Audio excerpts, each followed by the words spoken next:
All right, everyone. Welcome back to the Lookout. Today's Tuesday, 6th of August. We're going to talk about the park fire today. Lots going on out there. We left you last night. The fire had blown up in a big way. It was running up towards Mill Creek Resort, Mill Creek Cabins, Mineral. And today it was active also. There's been a lot of firefighting done, a lot of kind of new developments. So I want to talk about that. Going to talk a bit about prescribed fire, of course, and I'm going to talk about the weather and about the tactics going on here. I want to start off by saying that my name is Zeke Lunder. I run the Lookout. This is a kind of a passion project here in Chico. It's not my full-time job, but fire season becomes a priority, and so I'm a geographer. I've been studying and working in wildfire since I was a small child, growing up in the sticks, and yeah, interested in land and maps and fire and how they all interact, and done a lot of work in Deer Creek. Started a company called Deer Creek Resources, and I still run that. And we study fire, and we named it after this Deer Creek that's burning right now. So I'm going to share what we know. Picked up a new sponsor recently, QTAC, based here in Chico. They're kind of a partner with us. The parent company of my company is Firestorm, and QTAC builds most of our gear, most of our trucks. Cool, really nice, high quality, well-made fire pumps. Great if you want to do prescribed burning or protect your place or be able to help out during wildfire if you're a volunteer. They do a lot of custom equipment builds here in Chico, so appreciate their support. It's helping me come to you. So just going to jump right into the map here and help you kind of interpret. The maps kind of tell a lot of stories here. And let's see if I can get my mouse to work. Oh, it's the magic. Mouse isn't working. There we go. Got it.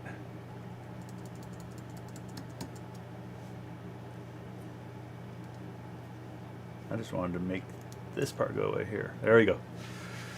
Okay, so some orientation. I know some people would like their maps to have the north at the top, and we do that sometimes.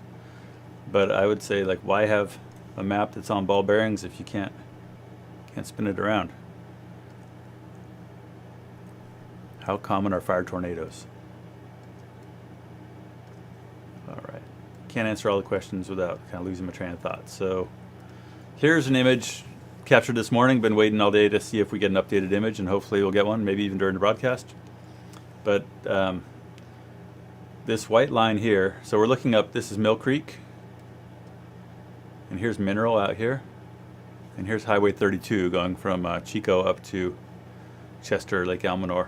Highway 36 across the top, and I think we'll turn off Ponderosa Way here because kind of isn't part of the conversation anymore. Okay, so yeah, Potato Patch Campground, Deer Creek Falls, Onion Summit. So most people I think are interested in what's happening to Mineral, so we'll go there. So yesterday the fire was down in here, yesterday morning, or the night before last. It blew up out of here in a big way yesterday, and it ran kind of all the way up to here by the end of the day. And then this morning, you can see that there'd been quite a bit of spread up around the corner of Mill Creek. So we're still north at the top. Here's what's called Big Bend. And up here's Hole in the Ground Campground, which is kind of the end of the road. And then Mill Creek Resort. So you see all these squiggly lines out here. Smokey 66 is in Mill Creek. He's not leaving until I tell him to. Sounds like maybe you can stay now. All right, so fire last night, it kind of came up over, this is Turner Mountain, and then it kind of, there's a ridge that runs from Turner Mountain down to Mill Creek. Fire kind of crested that, and there were spots out here when this was shot, which is what, 9:30 this morning. Lots of spots. And then all this squiggly here, these are firing operations. So last night, as soon as things settled down a little bit, firefighters started lighting. They already had all these bulldozer lines carved all over the landscape here. And so firing, you come in on the inside of your fire line and you start lighting it on fire. And so they fired this, kind of road and dozer system here to keep, because it was pushing hard. Kind of, it was coming out of. This is where the fire was naturally last night at. Well, this morning when they flew it, but last night it was coming out of here. So they fired the road here because they couldn't fight the fire right at the edge, and they kept firing all the way up here across the Mill Creek Plateau. So the fire was kind of naturally at the rim here. They fired ahead of it, and then they fired all the way out to Mill Creek Resort along these dozer lines. So you can see here, this is like maybe 12 hours after they started firing. And you can see here that they fired, and they also have created firing on the interior here. So crews or pistols that shoot flares are used to create depth. And the reason we want depth is the whole point of this firing operation is when this fire gets here, we don't want there to be any fuel, and we want a nice wide break so the fire can't spot over it. So, as far as I've heard today, this firing held. And if they keep a hold of it, that's bold firefighting. Incredibly dry today, not very windy, but hot. Bad deal.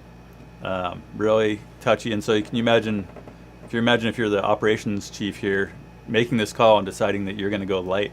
You got this disaster of a huge fire on fire, and imagine knowing that the only tool you've got to put it out is to, like, today they ordered up 100 gallons of drip torch fuel and 20 cases of flares or fusees to light some more. Right, so yeah, so this is what it takes to corral big major timber fires that are being spread by long range spotting is tactical firing operations, and they're high risk. We wrote about it today on the website. We said that we'd be surprised if they could hold on to all this. They had some spots today. We'll talk about it. We'll try to get more intel on that. But as far as we heard today, they hadn't lost this, which is it's remarkable given how dry it is and everything else. So I'll give you just kind of a quick what we know about Mineral and Mill Creek, and then we'll jump a little more into the tactics. So what I looked at this morning is they had fired Highway 172, which is the little kind of old road that goes from Mill Creek Resort back to Mineral. Kind of cuts, it goes from Childs Meadows around Mineral Summit. And 36 is more direct. No one goes on this road, but it's kind of a little skinny state highway, and they fired it. And that was also kind of a Hail Mary because it's hard to hold mid-slope roads. You get up canyon winds, you get spots, and they can become established, and then you lose your line. And you can have stuff roll out below you. You can be lighting your backfire here and your firing operation, and then maybe like a round of firewood or something rolls down to the bottom of the hill, and it happens on the steep ground. And suddenly you've got a head fire coming up from that rollout. So generally, mid-slope roads are not the first preferred option for control line location. Anyway, they fired this, and so as of kind of 9:30 this morning, they'd fired this box, and the problem at that point was that you had a whole bunch of. It would have been great if the original plan for this whole box was to keep the fire below this dozer line and below this road that was prepped, and including the highway here that was prepped.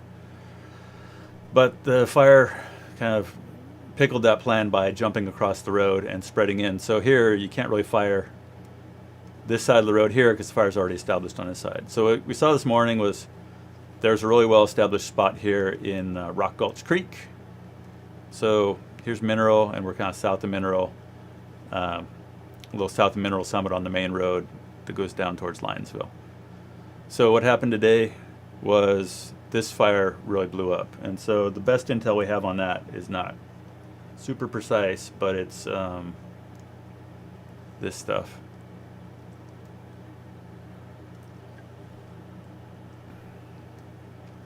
So our spot here ran the slope, and now it's well established on the mountain above Mineral. All right, so here's Battle Creek Meadows Ranch, and the fire is pretty much like all over up here. Now, what we can say about these dots is that they're like about a quarter mile wide, and that's kind of the accuracy window. And then they'll tell you whether or not they're very confident. And oftentimes when there's a column of smoke, these can be way off. So we never like to look at this and say like, oh, for sure the fire's over there. We like to have more than one source of that intel. So what we'll look at here So that's just Turner Mountain and down towards Mineral. And then so this is Mineral's right down here.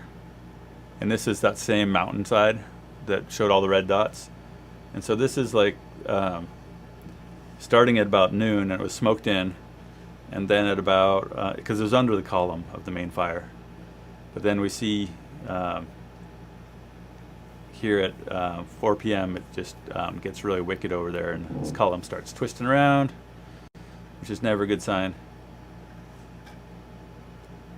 So I think that all that red we're seeing on the map, look at that, it's crazy, is the column of this fire. And like, it seems pretty clear that this is at least partially correct, that there's quite a bit of fire that's established in this upper slope on the north side of Turner Mountain above Mineral. So grain of salt, we wouldn't call this whole area hot, but we definitely say like the upper third of the slope at least is engaged here, with no real way to control it till it gets down to the bottom. Now the good news is that there's been quite a bit of thinning work done down here. Battle Creek Meadows, they've done a lot of forestry work over the years, and sounds like some folks there are kind of warming up to the idea of using prescribed fire. So hopefully, oftentimes what happens at night, the fire lays down a bit, creeps back downhill, so it's not out of the question that they might get some good fire effects in here at the base of the slope as the fire moves down the mountain. So the other big kind of story of the day is just here at Mill Creek Resort. They put fire on the ground here. I think that they finished lighting this after, like, they lit, this mapping was as of 9:30 this morning. So it sounds like the fire that they lit back through Mill Creek Resort, everyone pulled out of here this afternoon about 3 o'clock because the fire was getting squirrely and dangerous, and it made sense to leave. So they left, everyone pulled out to back to Mineral, and then they came back shortly thereafter. Someone went in and kind of scouted out Mill Creek Resort this afternoon and said, hey, it's clear, the fire's gone through, the buildings are all still standing. And they brought in like 10 fire engines and a couple hand crews to kind of make sure nothing else happened. So as far as we heard today on the radio, things were looking good in here. Did hear someone calling a lat long for a spot fire that was established up here on the slope, and right now we just don't have any intel on where that is. We can look at like the MODIS and stuff, and it's just like nothing's really timely enough or granular enough that we really know how well this is held up. But they did have some spots on here today, and it sounds like a lot of them were near the road. But that's the kind of the quick notes of what we know about what happened today. Firing, a lot of it held. For the most part, we haven't heard about any big escapes. There was also a spot fire today down, somewhere down in here, somewhere on this edge. And it was kind of between the main line they'd put in and a contingency line, and they weren't going to pick it up with like crews and engines because it was kind of going too hard. They were looking at containing it with helicopters.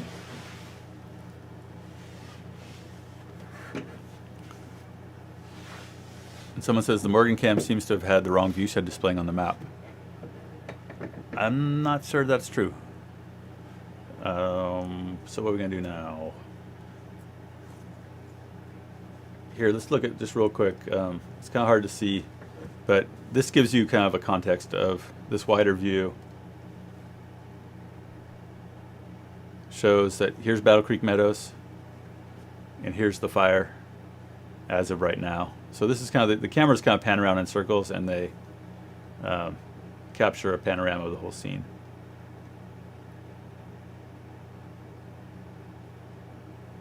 So as of right now, 6:15, fire is definitely really well established on the upper half of the slope on the north side of Turner Mountain. So if you haven't seen this site before, I'll put it in the chat. It's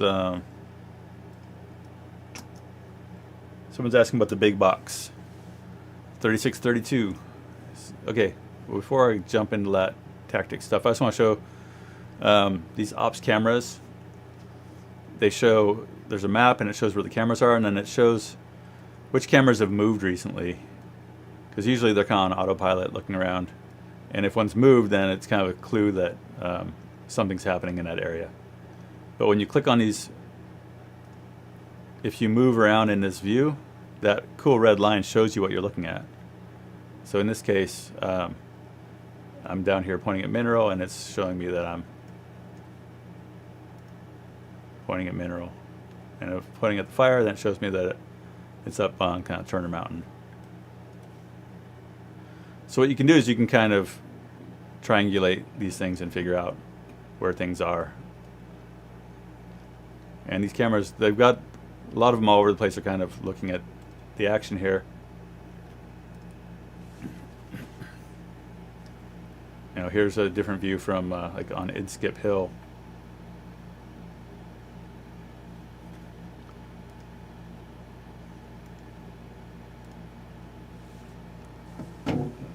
So these cameras have actually been kind of interesting for looking at to check out the fire effects and what you know, what has been damaged and what hasn't.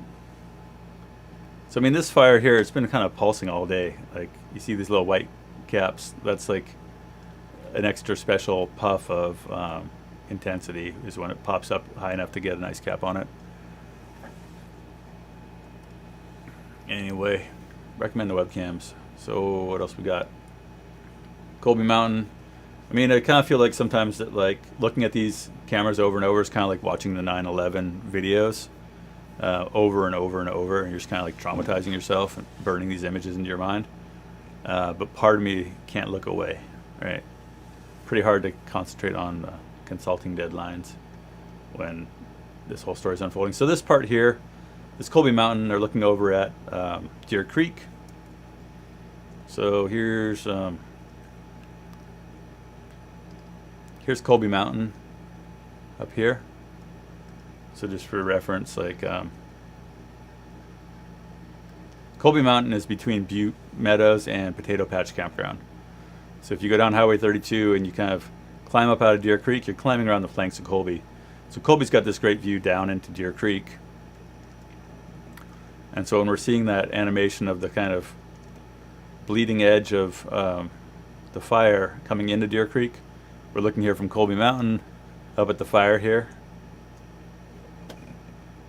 And the stuff in the foreground we can see here, it's almost straight north of Colby. Like that right there is, there's a little coordinate down here in the corner that tells you the bearing of your cursor, which is pretty slick. So looking at the map here from Colby, we're looking at this part of the fire up here that's looking up onto the plateau, Deer Creek Plateau.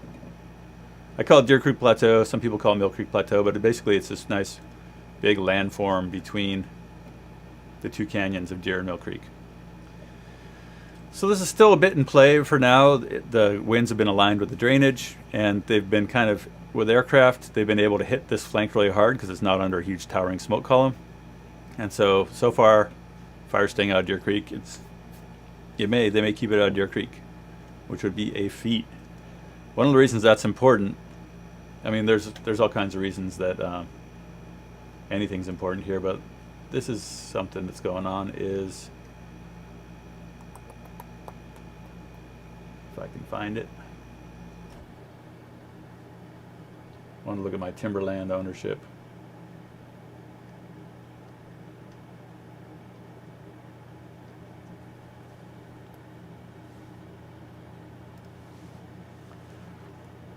Right, so this layer is land ownership and the Dixie Fire. And green is Collins Pine, and yellow is Sierra Pacific, and the blue is the Dixie Fire. And let's just make Dixie here an outline so we can see something. So Collins Pine took huge losses in Dixie. So did SPI, but SPI is a lot bigger. You know, Collins Pine has 150 or 200,000 acres, and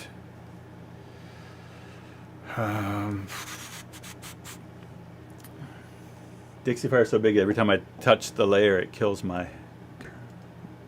So let's just outline Dixie with a big pink line. I got a friend who lost her place in the car fire, and she can't say the car fire. She has to say the super lame car fire. No matter how she uses the word, she has to say super lame. And I kind of feel the same way about Dixie. It's like a super lame Dixie fire. Well, anyway, here's Dixie in pink, and here's ownership, and all this green here inside the pink is Collins pine land that got cooked in Dixie, and down here too. This is all Collins pine land that got cooked in Dixie. So after the Dixie fire, Collins Pine had to buy like 50,000 acres of land from Beatty because they couldn't stay in business without that timber. You know, like we've talked about, timber landowners, they have to have sustained flow of logs to their mill, and so one of the reasons that it's going to be really good if they keep the fire here out of Deer Creek is that currently this fire hasn't gobbled that much of Collins. And it's gobbled some SPI. It could have been a lot worse so far. But, you know, so someone just said, oh, is the box now 36 and 32? And we talked about this tension between indirect and direct attack, and how sometimes indirect attack is a better, more reliable bet. That like, hey, if we take our time and go out here and burn off of 32 and 36 over the next 2 weeks, could we reduce fire intensities here? If we stay direct, are we just going to lose it on a day that's really big and hot and cook our timber? But this is an existential kind of debate for Collins, because if that box, if they just let the fire burn, if they said, oh, we're just going to do indirect off of 36 and 32, Collins would lose another, 40,000 acres or something. Which, Collins Pine is one of the biggest employers in Plumas County. So, Collins has got 20,000 acres in Deer Creek that are kind of out in front of this fire right now. So all that's kind of in play with a big fire like this. And like we said, CAL FIRE's mission is to protect private timberland. They're doing it really well on this fire. Okay, there's some other stuff that's kind of to talk about here. Did the fire jump 172 a little bit? It did. All right. So someone says they didn't have a lot of retardant drops happening on the fire over the weekend. Did they not expect the blow up? And I think one thing that is interesting about that question is where the fire was really active this weekend. And it was kind of like, if you look at where the fire was just a couple days ago, it was down in here, this red line. And in places where they couldn't really get a tanker to drop down the slope, they didn't think that it was feasible for them to control the line in the canyon here. So it didn't make any sense for them to try to paint it with retardant, because they weren't going to be able to put it out with the retardant. And also, as we've talked about, the Deer and Mill Creek wild Chinook salmon runs are on the brink of extinction, and we know that retardant's toxic to fish. Now, of course, burning the whole watershed at high severity is more detrimental to fish than some retardant, but it's got to be a consideration as part of, you want to use retardant in the place that's going to be the most impactful. So right now they're painting these flanks because they've got the clear air and they've got kind of dozer line already there, and they have access for people. And if you start just throwing retardant down, into these steep slopes with no one there, the fire just burns underneath the retardant, pops up the other side, and all you've done is kind of risk pilots, spend money on retardant, and pollute your waterways if you get it in them. All right, so I want to talk a little bit about geology here, because it's kind of interesting part of this story. If you look at this area from space, you see how this is kind of a paler color here. So let's just turn off a few layers. See how our dozer lines are out here. But see how this whole area is kind of gray speckles? And over here is dark green? That's because this landscape here is, it's made of what's called rhyolite. And rhyolite is, rhyolite's what happens to granite if it squirts out of the ground. Just like if you have basalt and it squirts out of the ground, then it becomes andesite. It gets more air in it and becomes andesite. And that's what we have all around Westwood and Chester. Like those big lava rocks that are full of holes all over the Almanor Basin, that's andesite. And so if you have granite that squirts out of the ground and gets kind of mixed with air, it becomes rhyolite. And because it's the same kind of makeup as granite, it weathers like decomposed granite. So if you've ever had decomposed granite on your walkway or anything, you know that like if you leave the hose running, you get like a gully in it. It's like a sandbox. So this whole landscape here, this whole part of this rim is andesite. And as such, it highly erodible. And they've had a lot of problems out here over the past 100 years where they've like had old roads that like went straight down the mountain that like now are like crazy gullies that are like 40 feet deep. So that affects things in a couple ways. Like one of them is that like this gully here is pretty much like man-made. And you see like these drainages here, they have these deep kind of crazy incisions. And that's all caused by previous like road building or logging or skid trails or stuff that happened before we cared as much about erosion and fish and sediment. So there's actually been a lot of like study and mitigation done to like try to fix this, which is hard because it's like large scale. But part of it would be like, hey, this road that goes right down the gully becomes a creek. And so if we can like divert the water off the road up here, then it doesn't go down here and kind of become a creek and blow out this whole area. So one of my mentors actually surveyed all these roads like 30 years ago, and they found all the worst spots. And Collins Pine spent a ton of their own money and grant money to fix roads in here. So it's not great, obviously, to turn loose a bunch of unsupervised bulldozer dudes on the rhyolite. It's obviously effective for controlling fires when you can get dozer line in the right place and fire it. But they've got to go back and rehab all this dozer line on the rhyolite. And it's not easy. It's like a big, giant bowl of sugar, the rhyolite. It's this coarse grain soil. So, but what that's got to do with our fire is that it's not very fertile. Like it's super well drained, but there's not it's just not great soil for growing trees. And so foresters, it's kind of a pain in the butt. It doesn't grow trees very well. It erodes like crazy. It's hard to build roads.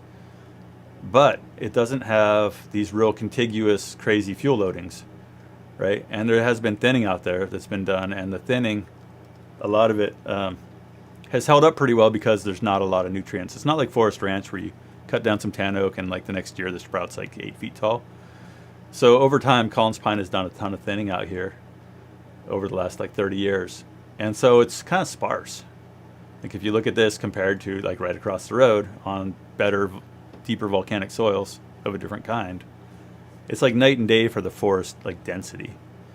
So that increases the odds that they're going to be able to hold their firing out here, just because it's been thinned, it's sparse. You don't have like this thickets of ladder fuels. If you do have spots, you can see them. You can get dozers out to them. So you don't often think of like geology affecting fire hazard or fire tactics, but in this case, that rhyolite, it kind of goes all the way up almost to like Warner Valley. You can just see it. So there you go, the rhyolite.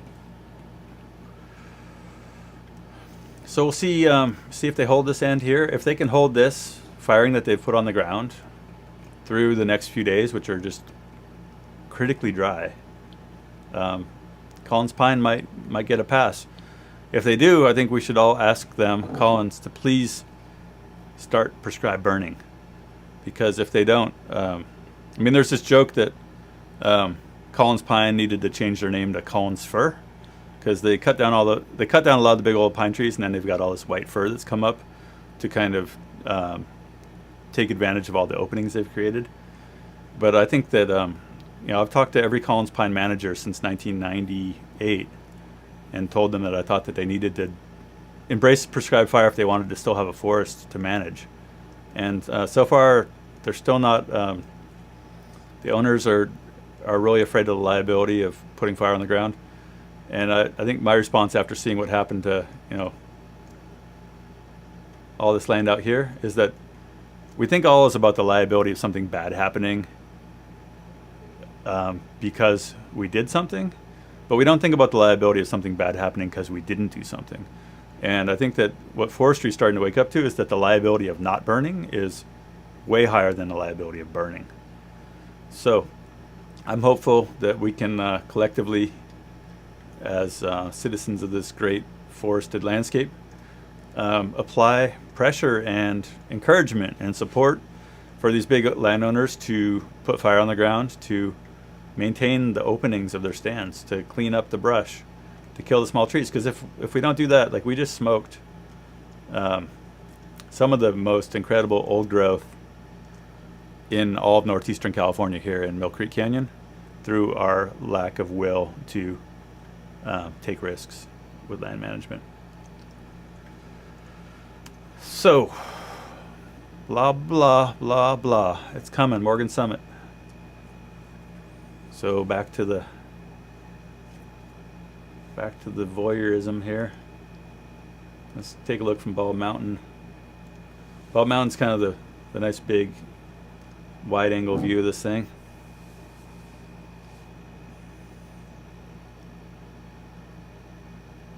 Just kind of churning right along.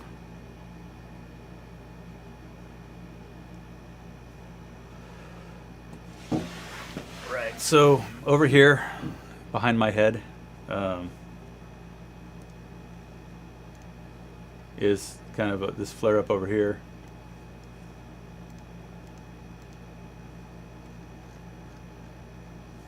I think this is what they're talking about with the spot fire down by the K line. Still kind of contained by everything else they have going on.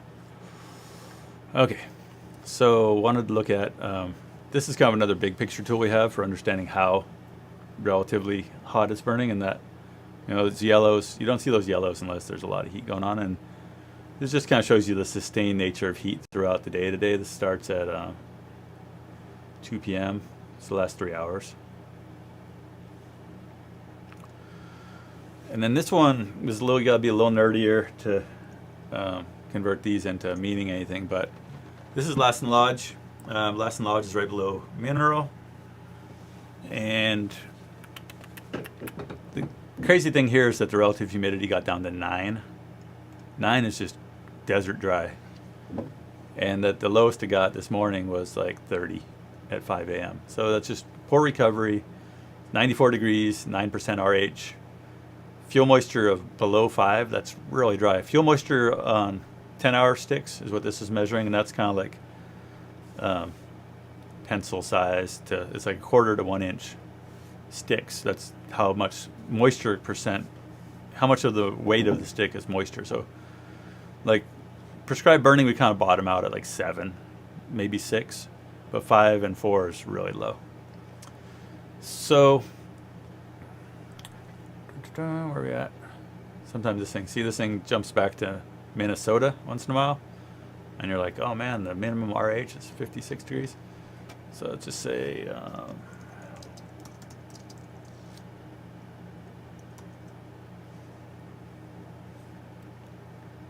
all right, so that's more like it. Temperatures are going to be around 90. Minimum RH is going to be in the teens next 3 days, or tomorrow and the next day. Comes up a little, but it's still critically low.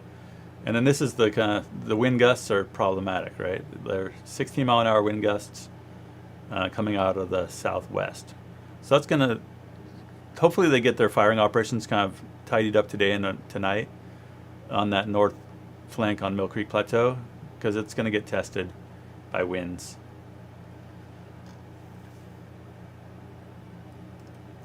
The big picture wind forecast goes away in the big picture and just is supposed to be dry through the weekend. Today there were high wind gusts, so tomorrow they're not calling it. Who knows? It's hard to kind of figure out which forecast is like the best one or how to weight them against each other. And they got a lot of aviation going on. Here's a VLAT, people. That gets people excited. DC-10. If that can't stop it, here's another DC-10. Dang. They've come to save mineral. And then you've got your lead plane here. Your lead plane is flying right there. So yeah, we can just hang out and watch our lead plane. Someone says I need a better ergonomical chair. This is a Herman Miller, man.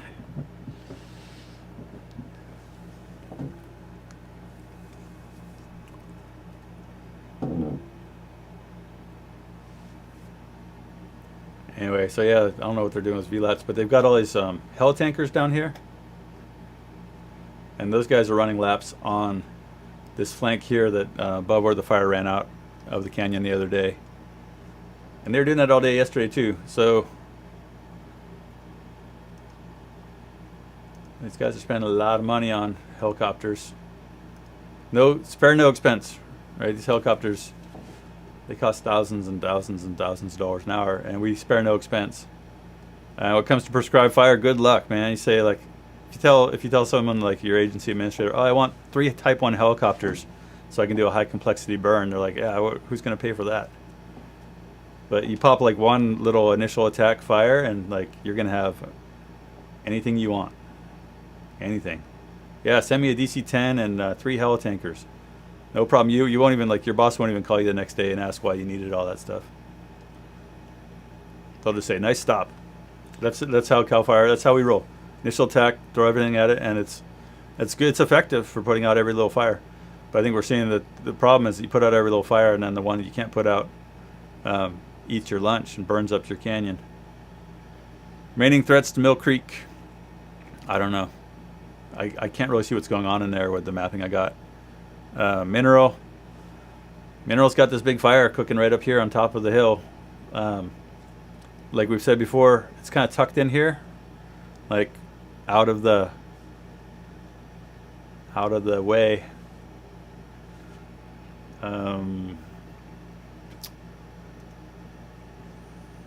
We'll see here.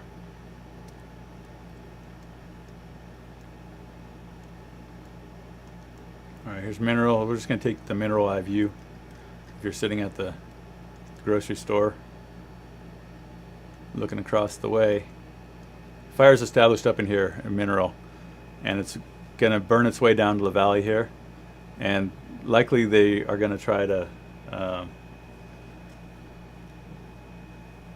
fire off along the edge here off of dozer lines overnight. And so let's see where those dozer lines are.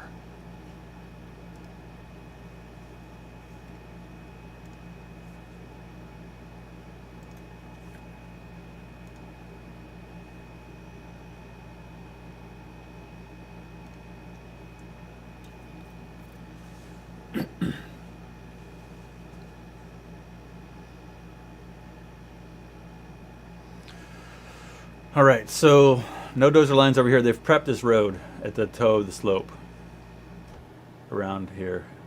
So prep, that means that they've gone in with a chipper and they've gone on crews and they've cut a lot of the snags and they've done a fire safe treatment basically on this road corridor at the bottom of the hill. So I'm thinking that's that. It looks like it's a little farther up the slope. It might be this road here.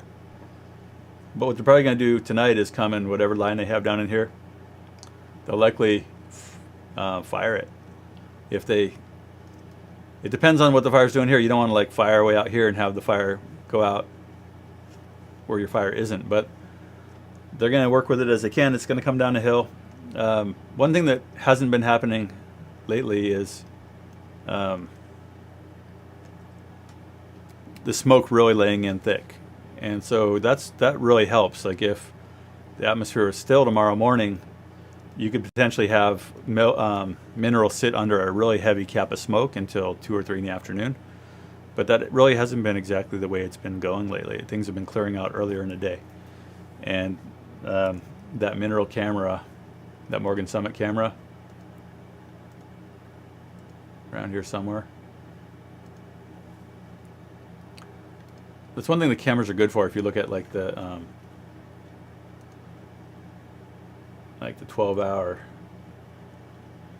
You can see when the smoke starts, it's as long as it's under this heavy column like it was this morning, it kind of suppresses. So today, even at like 12:17, this is what it looked like at Morgan Summit. And so what you look for is, when did it lift? It was still 1 o'clock, it's still smoked in. You're under the column, like the bulk of the column. And then like by 3, it became really kind of aerated and the smoke was gone, and the fire, that's when the fire really blows up. So as long as the smoke lays heavy in over mineral, it's going to help suppress the fire behavior. And if the fire can't get up this huge head of lift, it can't punch up a column and it can't breathe the way this one's breathing. So that's really one of the wild cards with predicting what's going to happen here tomorrow. Is we've got, I'm just going to see if we get new perimeter yet. But we've got all this heat in here. I don't really know what the weather forecast is for tomorrow. Like if we look at, well, this is loading today's IAP.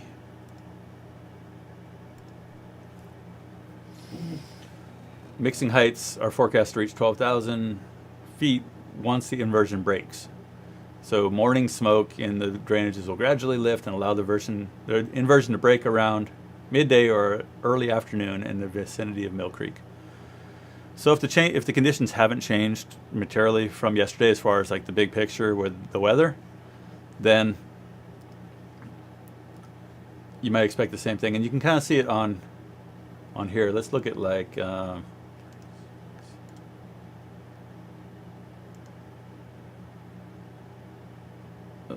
see.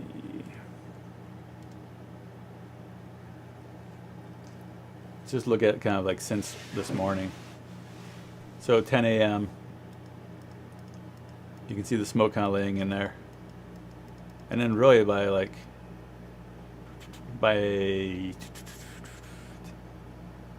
3 p.m. you see the smoke.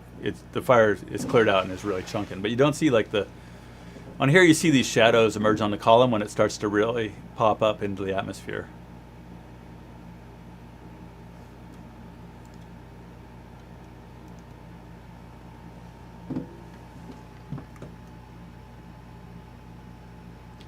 So overnight, there's a lot of smoke.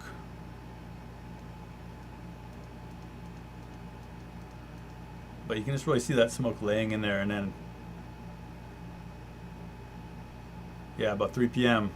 that pulls off. So the later in the day that the smoke lifts out, the better for mineral, because the more that the shorter the burning period, the more likely the fire is going to back. And the more the fire backs down the hill, the more likely some trees will survive. So it's all about that forecasting of when the inversion lifts, and that's one of the harder things to do.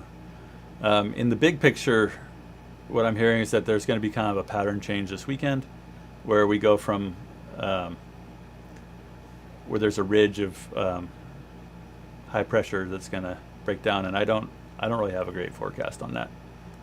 So, but those changes in the weather pattern in the big picture are what drive like what just happened, like yesterday, where we had kind of monsoonal moisture and things were pretty stable and we didn't have much wind.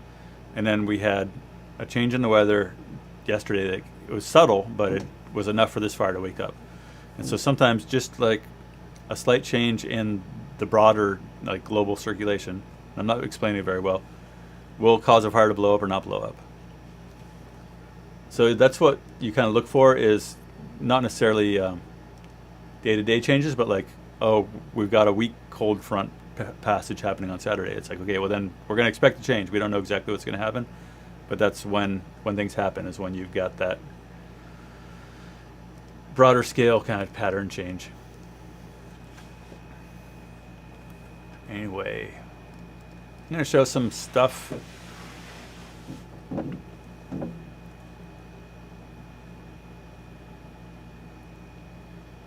Let's see. Go back and look at the airplanes real quick, see what those VLATs did. They're just flying around circles right now. One of them left. Where'd he go? There he is. All right, so this guy or gal, they came in, they're painting this ridge here, right? Came in, dropped down, painted that ridge right through here, and then departed. And this person here, they're waiting. Here's a different tanker. This tanker, same deal. So what's going on that ridge? That's the ridge that goes from like Mineral Summit towards Turner Mountain.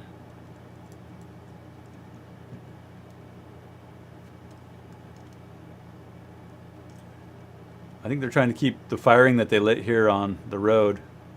I think they're trying to make sure it doesn't, maybe they're trying to knock this down. What's going on, people? I don't know. Need more intel. Looks like they're flying here.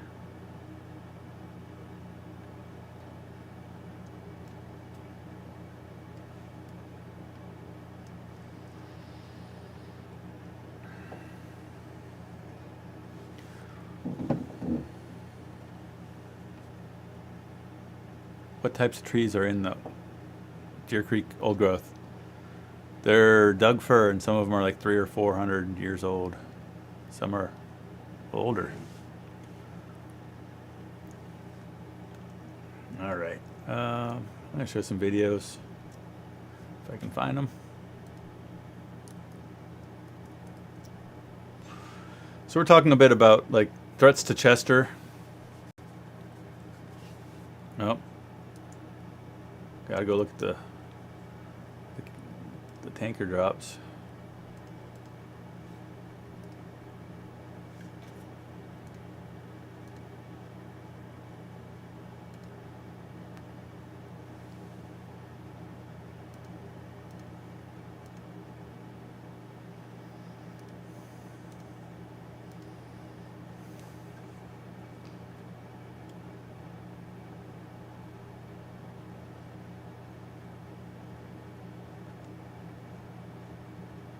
Here's the tanker drop.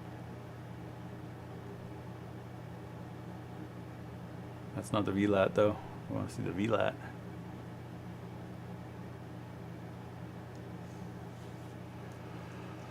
All right. McCarthy Lookout. We heard that McCarthy Lookout burned down. And we were just talking. We've been talking about whether or not like what the fuels are like in a Dixie fire, and there's kind of a wide variety. This is a place where they salvage logged along Humbug Summit, and I just kind of like this lonely post. You can see how thick this was before the fire, and then not be surprised that it really roasted. Okay, in our kind of continuing education about Tehama County's best pea spot, this is a panorama from Windy Cut Lookout, and this is, we're talking about what happens if it gets into Deer Creek watershed, and this is all the dead Doug fir that have died in the last 5 years in Deer Creek from fir engraver beetle. I think that's it. And we've been talking about how it might not be the worst thing in the world if fire did back down into Deer Creek. The problem if it does back down into Deer Creek is that it's going to run up the other side probably and burn a lot of this area with high severity. And some of this land here in Deer Creek has been, let's say, unlovingly tended by the Forest Service in the last 50 years. This is Calf Creek we're looking at here, and a lot of this land got cable logged, meaning they used these giant clotheslines, hillbilly clotheslines, to do stuff like this, where they clear cut and yarded all these ginormous trees out of here and left all the branches and planted too many trees and didn't thin them and etc. And if the fire does get down across Mill Creek and rip up out of there, it ain't gonna be pretty. But it'd be awesome if fire started on the top of the hill here with lightning or something and back down, because we've seen that actually, it killed a lot of trees, but you still have a lot of, we've got too many trees on this landscape. It'd be nice to figure out a way to kill a lot of them without having to like pay $4,000 an acre to, you kind of have to pay someone to do a lot of the stuff if you don't really want to call it logging. It'd be nice if we could actually figure out how to do this and support an economy and all that, right? But it'd also be nice if there were like unicorns that sang songs to you at night when you couldn't sleep. Okay, so we've been talking a lot about whether or not you should be puckered if you're in Chester. This is shot from top of the hill climbing up out on the Drakesbad Road, not Drakesbad, but Warner Valley Road out of Chester. So this is kind of what that salvaged landscape looks like. And I've been saying I don't think the fire is going to spread through. The fire could spread through there, but not like a crown fire, and your DC-10s and everything else can be pretty effective. So this is what a lot of around Chester looks like, and that's why I've been saying that I think that you really, I know it sucks to look out and see a giant smoke cloud, but this, as a kind of fuels person, this is pretty dang low fuel loading as far as California forests go these days. So that's for your reference. I've got a Dropbox link for photos if anyone wants to send me stuff to share, and send me a message on YouTube after the chat's over, and then I don't see all these messages after the chat's over. All right, what else we got here? So, in a different vein, my buddy David Mitchell, he's the coordinator for the Butte Prescribed Burn Association, and he said that he's been driving around Cohasset, and everywhere that we've had a volunteer citizen burn in Cohasset, those homes survived. And everywhere that was on his waiting list where we haven't gotten fire on the ground yet, they all burned. So this is just a snippet of what landowner burning looks like in Cohasset. This was this spring. It was a little workshop that the Butte PBA did. We had a couple little like fire pumps and trucks, and that was about it. I think we had a Cal Fire engine there on standby, but conditions were mild, and we put fire on the ground and ate pizza.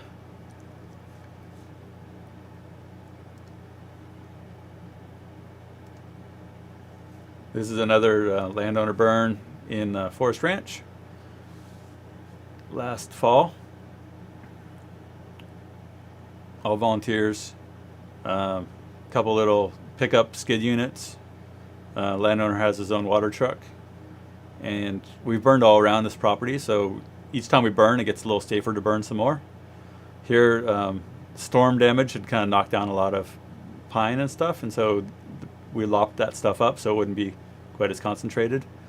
We burned this with maybe 20 volunteers, but we could have done it with 6.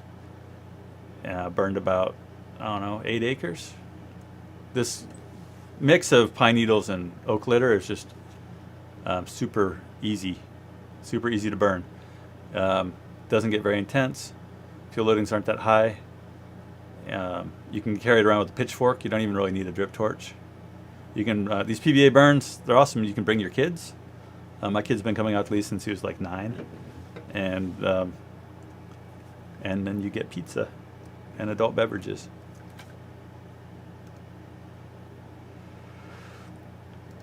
Just a little more from those, just a different fuel type. Me talking to you.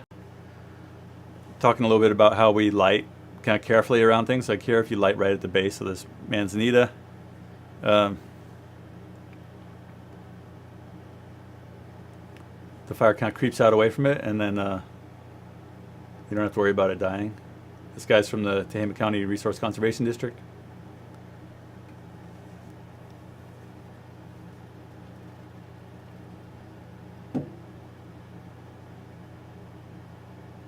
Landowner.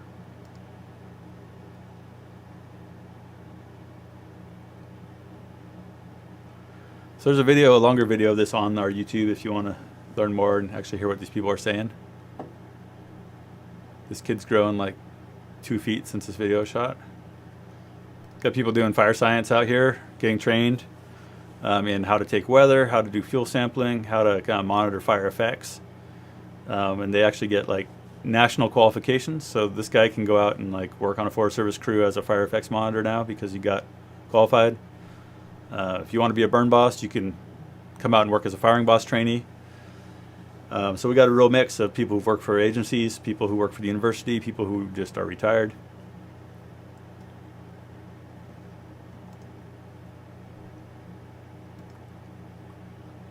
So if this guy's property burned, likely his house would survive without a lot of help. But it's been a lot of work.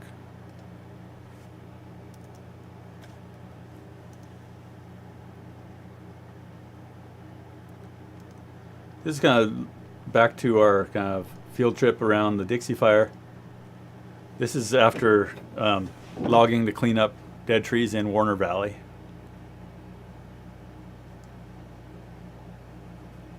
This is kind of the heart of Dixie Fire's rampage through western Plumas County.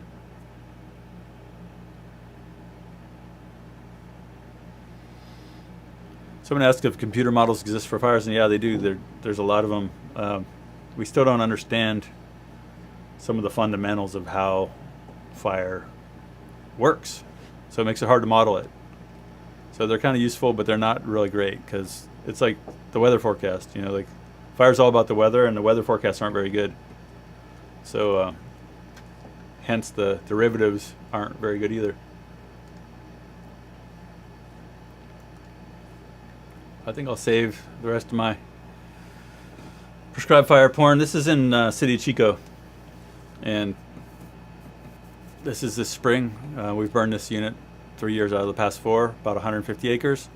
City of Chico is really kind of one of the leaders in the state for putting fire on the ground as a preventative measure and as a land management measure. And we're trying to kill all this star thistle here with fire, and then it comes back in things that aren't star thistle.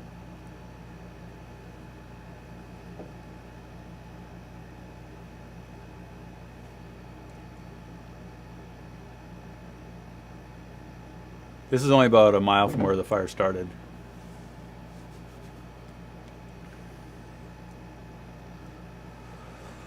All right, so I see you guys have got some vigorous discussion going over here.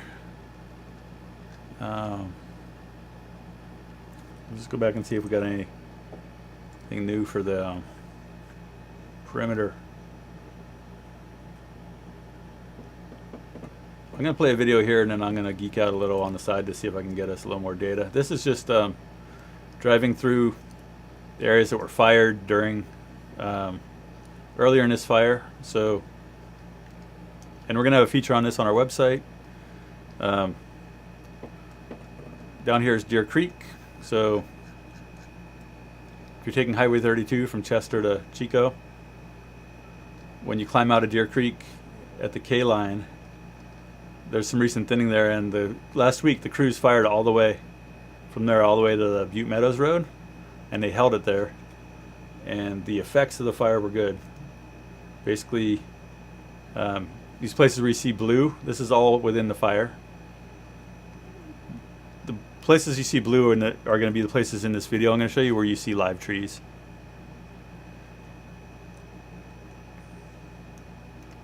And so there's this real mix in that area that got fired, but because the weather was beneficial and they introduced fire on their own terms instead of letting the fire come ripping through there when it wanted to, a lot of trees out here survived.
Talked about this a little bit yesterday. Like, this is inside the burn, and a lot of the this mountain holly, or squaw carpet as it used to be called, didn't burn. Like, so, I think we look at the map, and it looks like this, and you're like, oh man, you just picture this monolithic effect of fire, and the reality is that oftentimes a forest fire looks like this. When we talk about lower severity, and a lot of fires that burned in the Klamath Mountains in the 1990s and 2000s, over 70% of the area burned was actually low to moderate severity. So there's no doubt bad days where it really rips, and like we saw in Mill Creek yesterday. But there's other days, we talked about, if a fire burns for months, it goes through this huge range of variety of weather conditions. And so you do get mixed severity, and this is what mixed severity is good. My friend Wolfie, she says that pyrodiversity begets biodiversity, and that makes sense, right? You got this patchiness in here. There's going to be like seeds establish in the bare soil. There's going to be like pine get going in the places that are just bare dirt. You've got refugia here for like the animals to eat the holly, or there's grass remaining in these little islands that can seed into everything else. And so this is what you want to do with prescribed fire, right? You want to burn hot enough to kill all these little baby trees. So the fact that you can actually sometimes put fire on the ground in July, I'm not saying that I want timber companies to go out tomorrow in the middle of July and light the woods on fire, but I'm just saying that we have to expand our idea of burn windows and what burn windows look like. Like Daniel Swain, who is a pretty smart guy, he did this paper with a bunch of other people, and they kind of scientifically showed that global warming is going to cause us to have less and less burn days. And his definition of what constituted a valid burn day was to call a bunch of burn bosses and say, like, hey, send me the prescriptions for your burn that you've done on the national forest or on your nature preserve. And, if I'm writing a prescription to burn in ponderosa pine, I'm not going to say, like, I want to burn on a 100-degree day when the humidity is 20%, because I'm not going to get a permit. So Swain came into this whole study, which was very vigorous, but with this really limited window into what constitutes a good burn window. And so he said, yeah, with global warming, you're going to have fewer days in the year that you meet all the parameters you need to get like the burn windows that people are comfortable with. But that doesn't say anything about the burn windows that people aren't comfortable with because of the current status quo. And so the fact that we can get fire on the ground that looks like this in the end of July tells you something about the variety and the windows of opportunity, and the fact that like this entire landscape is now black on the other side of the ridge here. Like, we've got opportunities in this fire everywhere that's black now. It has a dozer line on it. Like, if you're the landowner out here and you wanted to burn your fuel break, in the past you had to worry about losing it in every direction. You're like, oh, I can't burn it with an east wind because it's going to go out and burn Cohasset, and if I burn it with a west wind, it's going to go to Butte Meadows. Well, it's now you don't have to worry about any of this because it's all burned. So it'd actually be a great time for SPI or other people who want to do this kind of stuff. You've got dozer line that's already put in for you. A lot of the stuff even has hose on it. It's just like, just leave the hose. We'll bring it back to you in December, And then it's like, hey, we got an opportunity right now, this fall, to like burn from this fuel break out to the burn. Easy peasy, or easier peasier than trying to burn here in the fall with no anchor. So what these burns represent is an anchor for other operations. Up here in Deer Creek, we got all this land here that, like, there might even be this island out here on Collins Pine after the fire's over. And it's like, well, what's your excuse now? Like, we can put fire in here and it's got absolutely nowhere to go. So we got to get better at seizing those windows of opportunity, and fire creates a lot of windows. If they put the fire out now, you could come in, you could burn in here in the fall, and everyone says, we don't want to do it, it's going to traumatize the people who breathe smoke all summer. It's like, well, that's true. But what's going to traumatize them more is that when we have a fire 5 years from now that burns up the last remaining chunk of green forest in their neighborhood because we didn't take action. Or it's going to traumatize them more if that fire burns their house down. So I think we have to actually ask the people. Like, there's this perception that people are afraid of prescribed fire, and then if you actually ask them, a lot of them are like, no, we think it's a good idea. But very few, like in the Klamath, we wanted to do a prescribed fire training exchange right after the Slater fire burned down the community happy camp. And the Forest Service didn't want to issue permits and didn't want us to have the event because they thought the people were too traumatized. And so in a public meeting, our fearless leader, Will Harling, they said, well, does anyone have questions? And Will stood up and he turned around, and instead of facing the dignitaries, he said, yeah, I have a question for the public. And he asked them, do you guys think we should have a prescribed fire training this fall? And they said yes. The public said yes, please do, so we don't burn down the rest of our town. And so I think that's one of those things that, like, perception versus reality, and the perception and the reality are often different, but also we have to change the administrative perspective by telling people what we want and advocating for what we want.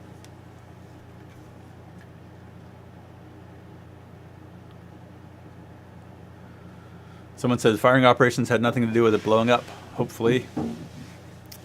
Yeah, I don't think it did.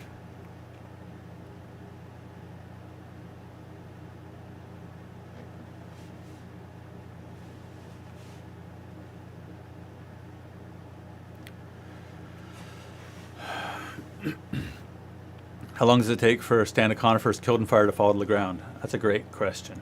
Let's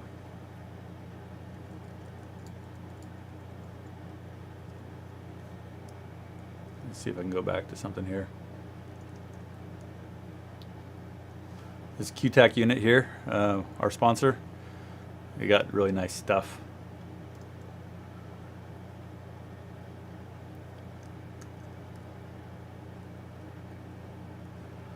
I just wanted to pull back up the video from Windy Cut to talk about conifers falling over.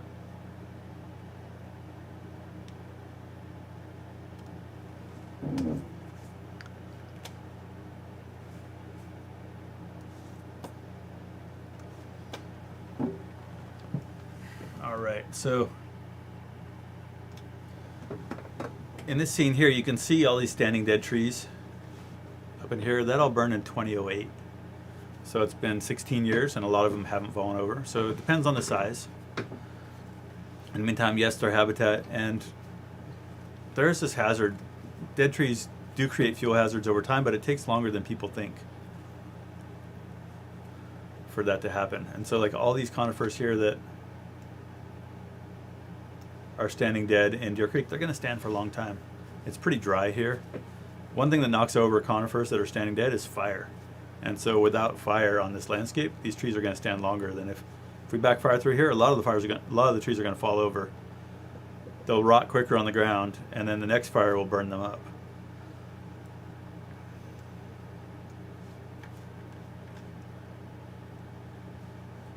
Okay, so I'm going to do one last sweep of kind of the intel, and then I'm going to call it. Look at the last 15 minutes of mineral.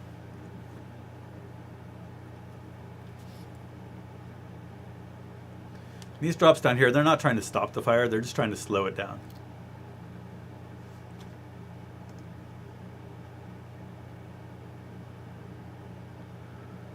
So you kind of end up like steering the fire, right? That's we can't control these fires, but we can kind of steal them a little bit.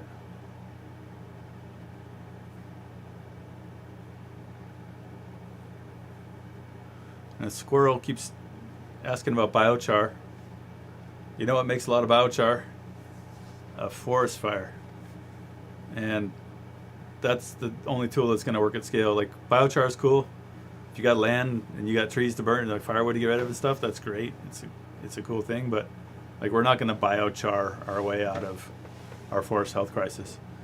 But it's just the scale of this problem. You know, if you look at just this scene here, thinning this and turning it to biochar, you could spend the next 30 years out there doing that. And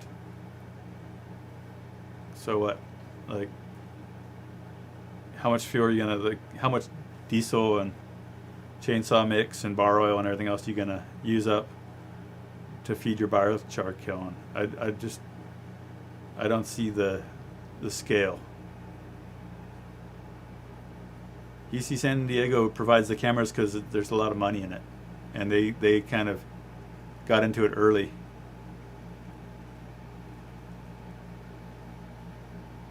John Stallman wants to know about calibrating fire management with historic Native American practices.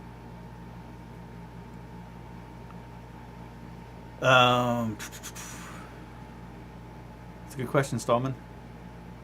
We should talk about it. Be good to have get a Native person on to talk about Native people on fire. I'm not Native, and I don't like to pretend that I can represent like Native perspective on burning.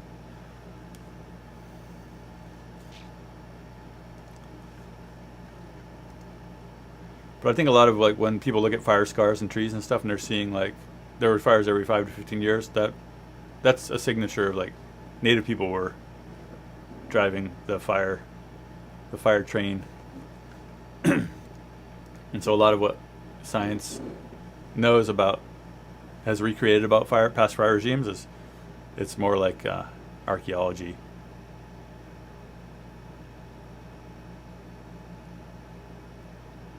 So that's chugging right along, coming up on 7 p.m. I think that pixel there that you see is the crotchety old lookout who works at Colby Mountain. You go up there, he'll tell you why he hates cameras. I think that he didn't trust that they would pixel out his lookout, so he put a sheet of plywood up there.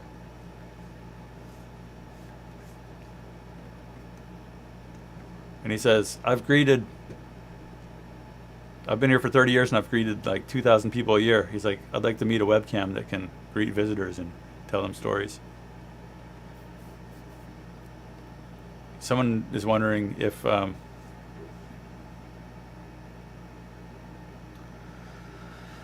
know about how the old growth is burned, and I don't, but I don't have a very good feeling about it. And Black Rock Campground, I don't know. But it kind of moved through there slowly. It didn't burn through Black Rock on its big killer run, so that's hopeful. All right. Enough of that. Cool, folks. Thanks for your help. Thanks for your questions. Thanks, QTAC. If you all want to become sponsors, it's easy. Just go to our website, thelookout.org, and become a subscriber. You'll get a cool